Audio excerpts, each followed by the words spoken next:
नमस्कार, गौरीज व्लॉग नाशिक या माझ्या यूट्यूब चॅनलमध्ये तुमच्या सगळ्यांचं खूप खूप खूप स्वागत। व्हिडिओ स्किप न करता पूर्ण बघा। चला, सगळ्यांना शुभ सकाळ। आणि आता नवरात्र आहे, नवरात्राची आज तिसरी माळ आहे, तर परत एकदा तुम्हाला नवरात्राच्या खूप खूप खूप शुभेच्छा। आणि नवरात्रामध्ये कसं होतं, पहिल्या दिवशी उपवास असतो, काही जणांचे 9 दिवस उपवास असतात, पण आमच्याकडे बसता आणि उठता म्हणजे पहिला दिवस नवरात्राचा आणि नवमीचा दिवस असा उपवास असतो। तर मग काय होतं, असं उपवासाचं खाणं झालं ना की काही दिवस असं डोकं भणभणतं आणि असं वाटतं की काहीतरी मस्त झणझणीत काहीतरी पाहिजे। तर आज मी तुमच्याबरोबर मिसळीची रेसिपी शेअर करणार आहे।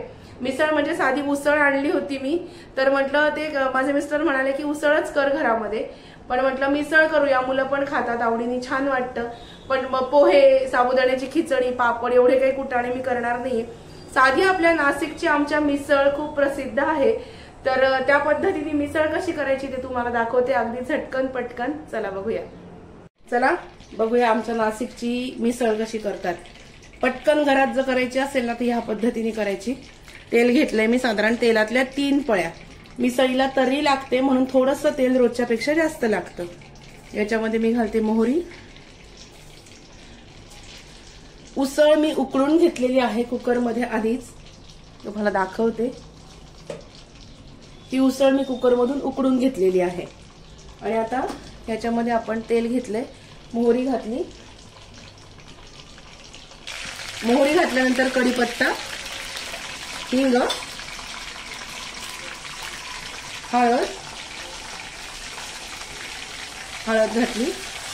आता याच्यामध्ये आपण काय करणार आहोत, कांदा थोडा घालायचा आहे, टोमॅटो, कांदा, आलं लसूण लागणार आहे। यातला थोडासा कांदा याच्यामध्ये टाकणार आहे मी, आणि टोमॅटो, थोडासा कांदा मी बाजूला ठेवलेला आहे। कांदा टोमॅटो घातला की हे छान हलवून घ्यायचं, मस्त तेल सुटेपर्यंत परतायचं। आता ह्या मिसळीचं जे खरं वाटण आहे ना, हे कसं करायचं हे दाखवते। मिसळीचं वाटण करण्यासाठी आज माझ्याकडे ओलं खोबरं नव्हतं, तर मी काय केलं, ऑनलाईन ओलं खोबरं मागवून घेतलं होतं। हे असं आलंय कारण ते चिल्ड आहे म्हणून। तर हे खोबरं टाकणार याच्यात। हे टाकल्यानंतर मिक्सरच्या भांड्यामध्ये लसणाच्या 7 ते 8 पाकळ्या, आलं, थोडासा कांदा, हा जो कांदा आहे हा आपण मिक्सरमध्ये टाकणार आहोत। याच्यानंतर याच्यात टाकणार आहोत आपण गरम मसाला। गरम मसाला हे वाटण करत आहोत आपण आता। गरम मसाला, ठेवणीतला काळा मसाला, काळा मसाला घालायचा।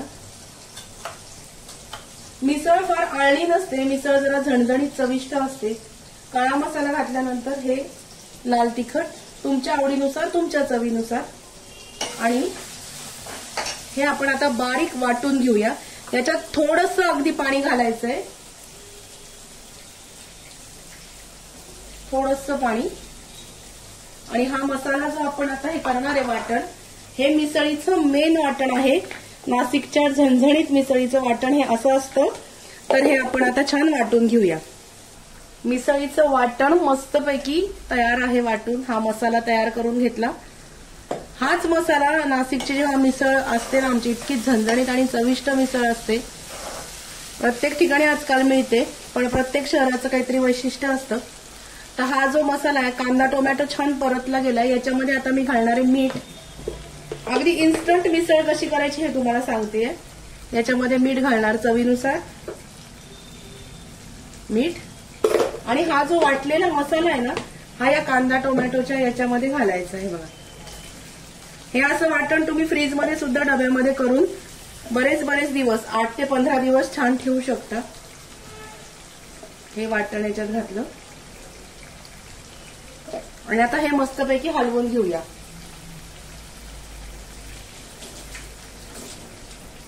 हा मसाला आपण जो घातलेला आहे हा छान याच्यामध्ये तेल सुटेपर्यंत हलवायचा। हे बघा,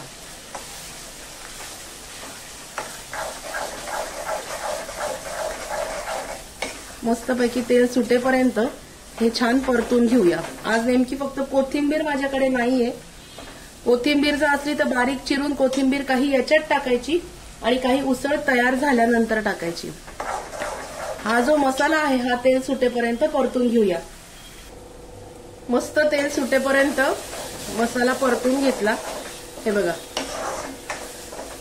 आता याच्यामध्ये उसळ टाकूया.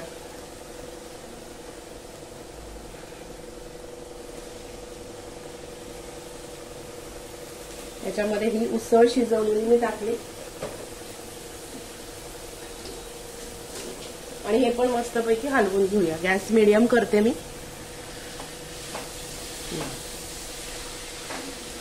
सुंदर कलर आलेला आहे. ही मिसळ मस्तपैकी हलवून घेऊया. मी कढई थोडी मोठी घेतली, त्याच्यामध्ये हलवता येत नव्हतं मला. आणि साईडच्या गॅसवरती शेगडीवर मी पाणी गरम करायला ठेवलंय. हे बघा, ही अशी थोड्या परतून घ्यायची की हे मस्तपैकी हलवून घ्यायचं. आणि दाखवते तुम्हाला.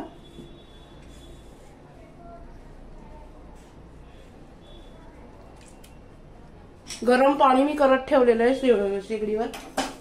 हे पाणी, हे बघा गरम.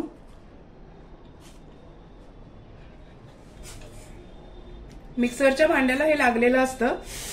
याच्यात थोडं पाणी घालायचं. हे सगळं हलवून याच्यात टाकायचं, म्हणजे मग काही वाया जात नाही.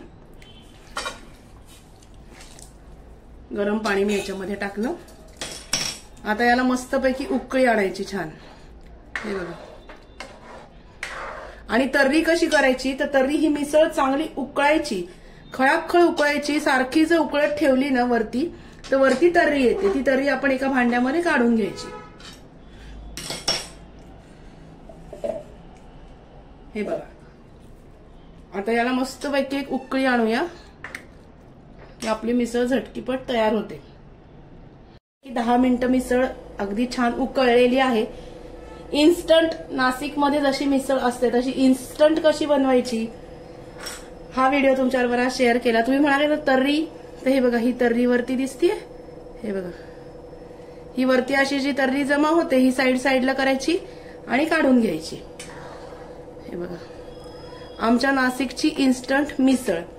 आता रस्सा कधी वेगळा असतो, कधी नुसती मटकी उकडून परतवून वेगळी देतात, ती हॉटेलमध्ये देतात. हे अर्थात घरी केलेली मिसळ आहे, प्युअर आहे आणि इन्स्टंट आहे. त्याच्यामुळे इन्स्टंट मिसळ जर तुम्हाला करायची असेल, 11th आवरला कोणी गेस्ट येणार असतील तर पटकन ही इन्स्टंट मिसळ तुम्हाला करता येते. काही वेळेस काय होतं, खूप पाऊस पडत असतो आणि असं वाटतं की काहीतरी भजी खावी किंवा मिसळ खावी, पण पाऊस पडतोय, बाहेर कसं जायचं, तर इन्स्टंट मिसळ तुम्ही घरी सुद्धा करू शकता. 100% अगदी हॉटेल सारखी मिसळ होते. तुम्ही नक्की करून बघा. व्हिडिओ कसा वाटला आजचा, आवडला का? व्हिडिओ आवडला असेल तर व्हिडिओला लाईक करा, शेअर करा, सबस्क्राईब करा आणि सगळेजण या मिसळ खायला. आपण मस्तपैकी मिसळ खाऊया. भेटूया अशाच नवीन व्हिडिओमध्ये नवीन विषयाबरोबर उद्याला. तोपर्यंत स्वतःची काळजी घ्या. Bye bye, take care.